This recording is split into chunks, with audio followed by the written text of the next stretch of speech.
Welcome to our video of the week. My name is Dan. I'm one of the co-founders of the Functional Training Institute in Australia, known as the Australian Institute of Kettlebells. I have my trusty sidekick Kev with me today to help me out on this video. So what we're going to look at is we're going to look at what we call a movement sin. One of the things that I see all around the world, traveling, teaching fitness professionals in many different countries, is that there's this great myth around the kettlebell squat, or just the squat in general. You see, there's this myth that the knees shouldn't go past the toes. And I'm going to dispel that myth and show you what a good squat should look like so you can get the most from this amazing movement. So this is what we see quite often. So Kevin's going to demonstrate a squat for us. Just turn on side on for us, Kevin. And he's going to squat. Now, he's going to follow the myth that the knees shouldn't go past the toes. All right, now keep going down for us. But what you're going to see here is his back is now starting to round because he's trying to leave these knees nice and vertical.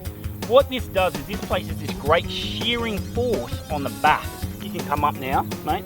So what that does is it's going to put a lot of pressure on your discs, okay? So you've got this great shearing force because you're trying to create the range of movement through that lumbar spine. We're also not going to get the most out of it for our other muscle groups. Now, if I get Kevin to now get some movement through the ankle as he's squatting, what we want to see is we want to see this nice tall torso, particularly with a front squat. His torso and his lower limb, they're not quite vertical. If it was a back squat, they would be more, parallel. Here, the torso is a little bit more vertical, okay, because it's a front-loaded squat. In a back-loaded squat, we're going to see more parallel lines. But what you can see is that it's more parallel than what we just saw before. What this is going to do is it's going to load his quads a lot better. He's going to get some great VMO work here. It's going to go to a full range of motion in a nice, safe manner. And what's really important, it's why we preach a lot of ankle mobility, is that he's got great dorsiflexion ankle mobility in his ankle that can allow him to do this. He's also externally rotating the hips to get some extra torque in there as well. So you can leave that, mate.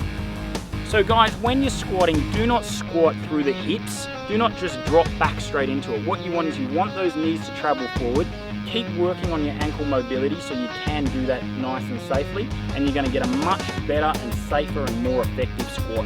Thank you very much for watching.